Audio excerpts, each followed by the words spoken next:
శృతి స్మృతి పురాణానాం ఆలయం కరుణాలయం నమామి భగవత్పాద శంకరం లోకశంకరం. అపౌరుషేయమైన వేదం ద్వారా అవగతమవుతున్న విషయాలు స్మృతులు, ఋషుల ద్వారా అభ్యసన చేసుకున్న అంశాలు శృతులు.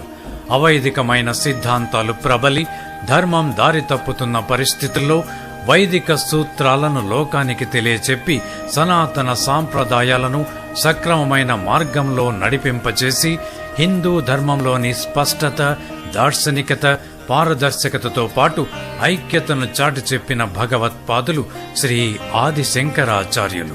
హిందూ మతంలో స్పష్టత, పారదర్శకత, ఐక్యత ఎప్పటికీ ఉంటాయి అనడంలో అతిశయోక్తి ఏమాత్రమూ లేదు.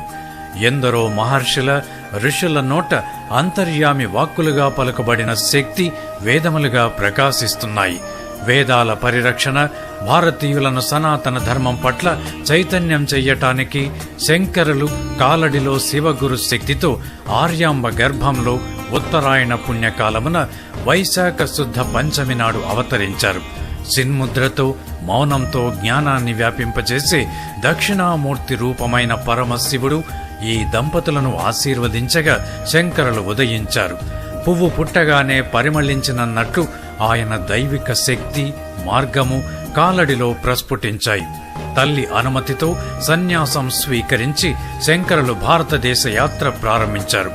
ఉద్ధృతంగా ప్రవహిస్తున్న నర్మదా నదిని తన కమండలంలో బంధించిన శంకరుని చూసి ముగ్ధులైన గురు గోవింద భగవత్పాదులు శంకరులను తన శిష్యునిగా స్వీకరిస్తారు. గోవింద భగవత్పాదులు శంకరులకు వేదాంగాలు ఉపదేశిస్తారు.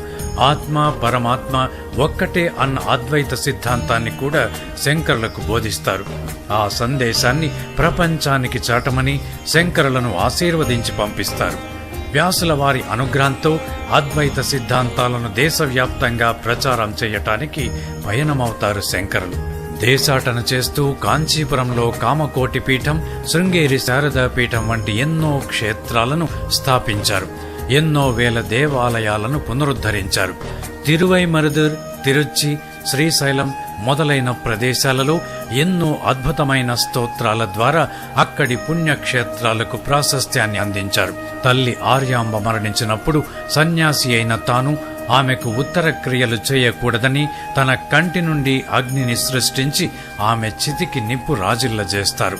తన అనుపమానమైన శక్తితో మూకాంబిక, తిరుమల, పూరి, ద్వారక ఇలా ఎన్నో క్షేత్రాలను అత్యంత మహిమాన్విత క్షేత్రాలుగా తీర్చిదిద్దారు.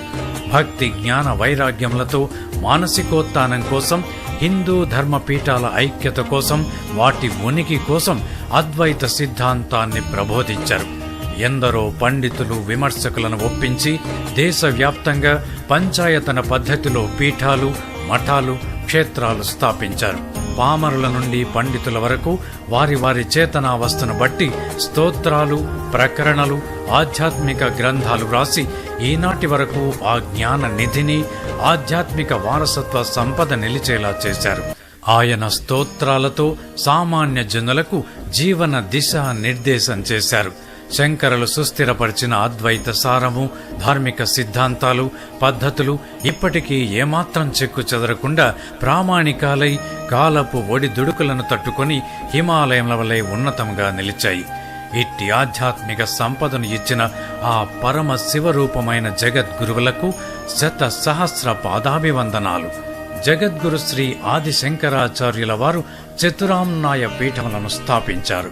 దక్షిణాంనాయ తుంగ నదీ తీరమున యజుర్వేదంనకు అనుగుణంగా సురేశ్వరాచార్య ఆధ్వర్యంలో శక్తి శ్రీ శారదా విభాండక పూజితలింగం దేవతామూర్తులుగా శృంగేరి శారదా పీఠంను కర్ణాటకలో స్థాపించారు. పశ్చిమాన గోమతి నదీ తీరమున సామవేదమునకు అనుగుణంగా పద్మాపాదాచార్య ఆధ్వర్యంలో శక్తి, భద్రకాళి, సిద్ధేశ్వర స్వామి దేవతామూర్తులుగా ద్వారకా కాళికా పీఠమును గుజరాత్లో స్థాపించారు. తూర్పున మహానదీ తీరమున ఋగ్వేదమునకు అనుగుణంగా హస్తామలకచార్య ఆధ్వర్యంలో శక్తి విశాలాదేవి, జగన్నాథ స్వామి దేవతామూర్తులుగా జగన్నాథపురి గోవర్ధన పీఠమును ఒడిశాలో స్థాపించారు. ఉత్తరమున అలకనంద నదీ తీరమున అధర్వణ వేదమునకు అనుగుణంగా తోటకాచార్య ఆధ్వర్యంలో శక్తి పూర్ణగిరిదేవి శ్రీమన్నారాయణ స్వామి దేవతామూర్తులుగా బదరికాశ్రమం జ్యోతిర్పీఠమును ఉత్తరాఖండ్లో స్థాపించారు. శంకరాచార్యుల ఈ 4 పీఠాలు అనేక శతాబ్దాలుగా అద్వైత వేదాంత సనాతన ధర్మాల వెలుగును ప్రకాశింపచేసే దీపస్తంభాలు. లక్షలాది మంది భారతీయులలో విజ్ఞానం, ఆధ్యాత్మికత వెలుగులుగా కొనసాగుతున్నాయి. 8వ శతాబ్దంలో ఆది శంకరాచార్యులచే స్థాపించబడిన ఈ 4 పీఠాలలో శ్రీ శారదా పీఠం మొదటిది. శ్రీ శారదా పీఠం శృంగేరి యొక్క అందమైన మరియు పచ్చని పరిసరాలలో ఉంది. ఇది సహ్యాద్రి పర్వత శ్రేణులలోని పచ్చని కొండల మధ్యన ఉంది. శృంగేరి భారతదేశంలోని కర్ణాటకలోని చిక్కమగళూరు జిల్లాలో ఉంది. శ్రీ శారదా పీఠం శృంగేరి యొక్క ప్రస్తుత శంకరాచార్యులు మొదటి శంకరాచార్య శ్రీ సురేశ్వరాచార్యుల నుండి కొనసాగుతున్న గురు పరంపరలో పీఠానికి 36వ జగద్గురువులైన శ్రీ భారతీ తీర్థస్వామి, వీరి ఆశీస్సులతో 37వ జగద్గురువులుగా శ్రీ విధుశేఖర భారతీ మహాస్వామి వారు ప్రజలకు సనాతన ధర్మం పట్ల చైతన్యం కల్పిస్తున్నారు. శృంగేరి శారదా పీఠం యజుర్వేదం మరియు మహావాక్య అధ్యయనం వ్యాప్తికి అంకితం చేయబడింది. అహం బ్రహ్మాస్మి, దీని అర్థం నేను బ్రహ్మను. శృంగేరి శారదా పీఠం యొక్క 120కు పైగా శాఖలు భారతదేశమంతా విస్తరించాయి. దుర్మతములను ఖండించి సనాతన ధర్మమును కాపాడుతూ జనుల మదిలో జ్ఞాన జ్యోతులను వెలిగించి 4 దిక్కుల 4 వేదములకు ప్రతీకగా 4 ఆమ్నాయ పీఠములు వెలుగొందుతున్నాయి. Thanks for watching. Please comment, like, share and subscribe our channel.